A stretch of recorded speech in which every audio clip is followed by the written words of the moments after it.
This is the Business Owners IT Podcast with Anthony Gerasch and Ryan Carter, where tomorrow's technology meets today's conversations. Hi, I'm Tony Gerasch. And I'm Ryan Carter, and this is the Business Owners IT Podcast. A podcast where we discuss tips, tricks, and solutions for business owners involving all things tech.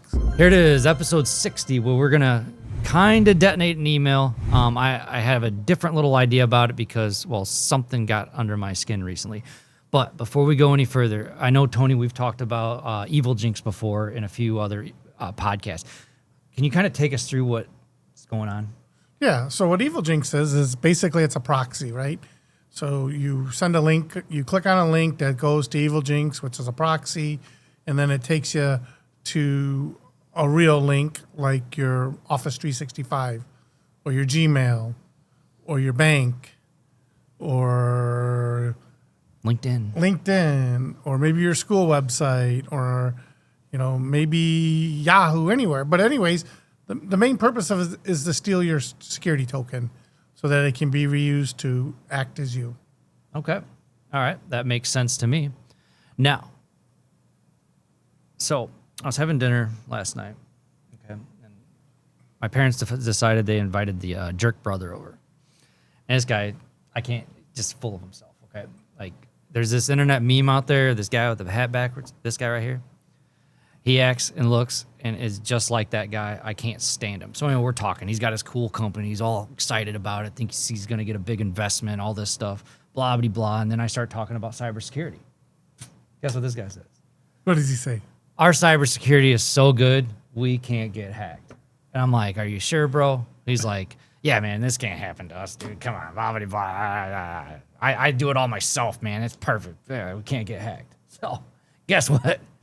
Got under my skin a little bit, so I'm going to nail this sucker. That's all there is to it, right? So, John, if you could bring up my screen. So what I did was I went to his website and I found his About Us page. So this is usually what an attacker will do first, right? Little what is it? Offensive security? No, what is it called? OSINT? What is the... when they surveil or they... Yeah. It's just they just go through social media feeds and try to find more about you on the open internet. I can't remember what OSINT means. Anybody in the back remember? No? Okay.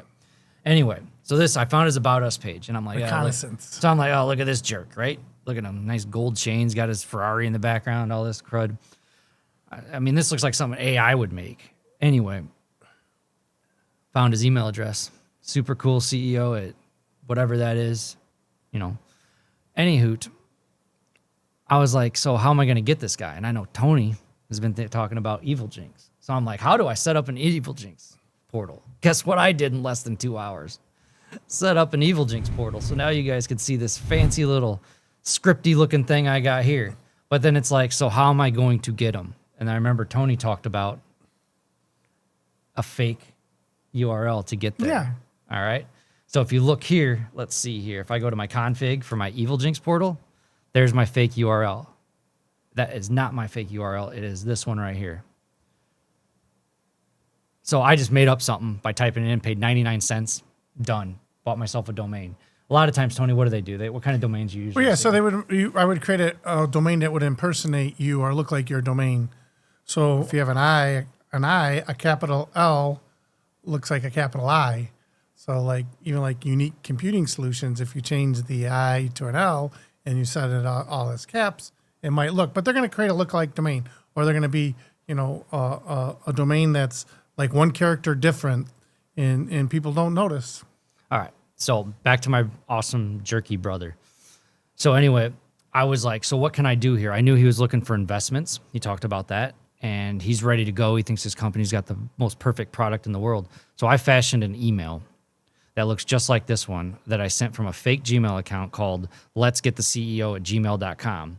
But I did say great deal in the very beginning so that I didn't really impersonate the Gmail account too much, but I did this, and I sent it, and it says, big news. Super cool company secures $20 million investment. I don't know why he calls himself this, but hey, super cool CEO. We're thrilled to share some incredible news with you. They've been selected by super great investors for $20 million. I knew this sucker couldn't resist $20 million. So I went with it. Next thing I did is I said, hey, Let's speak Did with you actually us. write this, or did you have? Oh, this is ChatGPT all day. ChatGPT. Yeah, so you didn't even write this. I'm like, I said make it. I mean, think about this. If I was like a guy in North Korea or Russia or China, and I'm trying to get after you, and I ChatGPT this is the most American sounding thing you can possibly have out there. This guy, my brother, now is like, this is legit. Kindly respond. None of that anymore. No, Best regards, the chief investor. Yeah. I mean, we're good to go here. So I sent it. Okay. I sent it to him, and now he opens up his email. He's all excited. He can't wait. It's the only email in his inbox because he's a jerk. He clicks on speak with us. It takes you there. Uh-oh. Oh, it's classified as a malicious site. It didn't do that before, folks. I'll tell you that much. Always happens in the live demo. Microsoft figured it out, didn't they? Yeah, anywho, we'll just go ahead and continue anyway. It's not recommended. That's funny. So now it takes him to his Microsoft sign-in page. So super cool CEO here. We'll go ahead and get his super cool email address. And he's going to put his password you missed in. the S. I did? Yeah. All right. Super cool CEO. But watch this. So I got to pull this up at the same time. There's my Evil Jinx portal. Watch what happens when I click next. It asks for the password. Now it's showing that someone from Mozilla Firefox is attempting to sign in. I take the password, copy that. Does it get your password? I don't remember. Oh, here we go. Let's see. Does it get your password? Sign in. There it is. Oh, it's asking for the multi-factor. Let me go ahead and, because, multi-factor is 100% safe, especially when you're clicking on these things. He's going to put his code in. Yeah, it's pretty cool because last week when we tested it, we didn't get it, but now it goes through. Defender knows about you. Stay signed in. He's signed in. He's like, well, what happened to my $20 million? So now he's going to keep clicking on the email and probably sign in 100 times knowing him. But either way, or forward it to his friend to sign into, yeah. Me on the back end, I don't know if you guys can see this very well, but now I can click on my little Evil Jinx portal and I type in something called sessions, and it shows me all of my sessions. And I see this one here, super cool CEO. His password, guess what? I'm the coolest. I captured it from that IP, but what do I do with it, right? So I'm going to type in help sessions. It's going to tell me what I can do with it. Oh, I'm going to pull up that session ID here, 17. So sessions, 17 is the attacker. Oh, too many S's, right? Yes. Sessions, 17. Oh, what do I do with this? I've got his password and everything, but he has MFA. How do I sign in as the attacker? Well, here's what I do. I steal this token right here. I copy it, and I go back into my browser. A new browser, yep. So brand new browser, private browser. So if I go to office.com, it's going to take me here, but it's going to ask me if I need to sign in. So it shows there's no session signed in. And then I've got this little extension installed called Cookie Editor. I add that guy, and then I just go right down here to import, and it asks for that JSON cookie. I put that guy in, and then I click import, and it's done. Oh, what's supposed to happen here? Oh, wait a second. Refresh the page. Now I'm in super cool CEO's email. I just hacked my brother. That little jerk said he couldn't be hacked, and he doesn't have $20 million. Boom. What do you think, Tony? Yeah, so basically that's what they call stealing a token, right? So Ryan was able to steal a token. And we did do this a week ago or whatever. We tried it, and he had a brand new domain. And in that little time frame, it looks like Windows Defender had actually seen that the domain was bad and was telling him he shouldn't have really went there. But he did it, right? He just did it. Now, I don't know, next time maybe, Ryan, not this time, but maybe in the next episode, we could actually show them what would happen if we used your key. I'll do it right now. You want to try to do it now? Yeah. Do we have time? Yeah. I've got. How we sitting, John? We're looking good? Yeah, so basically, I'll do it right now. I don't know if I have my keys. I do. So while Ryan's getting all set, we have these little keys here, right? That that we use internally, right? And they're not phishable. He has another word for it, but I said say they're not phishable. So it's a whole different thing now because when it prompts for the 2FA, it's not going to have a password for this key, and it's not going to be phishable. All right, John, can you go back to my screen real quick? And that's why we don't. That's why we use them. So on my screen, whoops, I just pulled up another office.com login, which as you can tell at the top, this is another thing, business owners, is when you click on these links and emails, look at where it's going to. Oh. See how it has my URL wrong? Yeah. But also, like, you'd have to look for what Tony said. Sometimes the I's might be ones, Yeah. you know? So, yeah, so I'm looking at a lines. screen over here, so that's why I'm pointing at it. But if you look at that URL, how much did it cost you to register that whatever online URL? $1. So $1 he registered that site. The site called whatever them initials are, .online. $1. There were some as low as a penny. How much does the Evil Jinx cost? I didn't pay anything for it. Evil Jinx is free. How much does it cost for the, we're doing this in Azure? Yep, the So we server, spun it up in Azure. How much does that cost? maybe $19 a month, $15 a Yeah. month. So you got to realize if he was really hacking, sooner or later Microsoft is going to figure it out, and they're going to. Sooner or later Microsoft is going to figure it out, and they're going to cut off that server, that Azure server, right? But he's not doing anything to bring attention to himself, except for obviously Windows Defender knows about it now. But he's not doing anything to bring attention to himself, so that's why it's still able to run. And here's Plus, another. he shuts it down. Here's another piece too, is we'll talk about this too in an upcoming episode where, you know, there's that fine line between hackers and then also people preventing hacking or penetration testers too. So Evil Jinx is free. It's out on the internet. I mean, I found a tutorial on YouTube within like 2 minutes on how to do this. I just copied exactly what that guy did and it was done. And Evil Jinx is out here on the internet right here, eviljinx.com. It's not like I went to the dark web or some weird site to go find it. I'm here.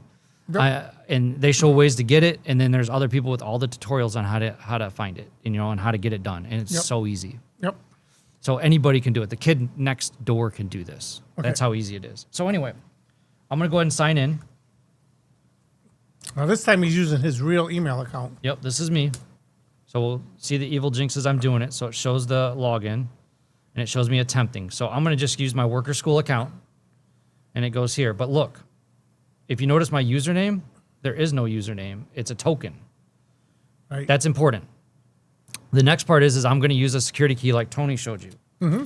And I'm going to plug this into the side of my computer. I'm going to hit continue. And I'm going to plug in my security key.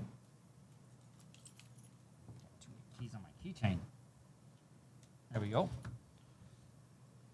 So I'm going to tap my key, put in my PIN, continue, hit it again. No credentials found.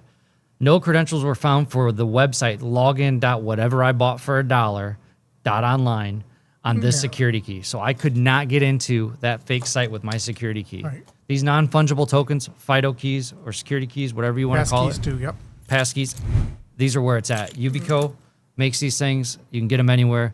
If you have questions about them, anything, please drop it in the comments, and we will answer you and tell you where to get them and how to set them up.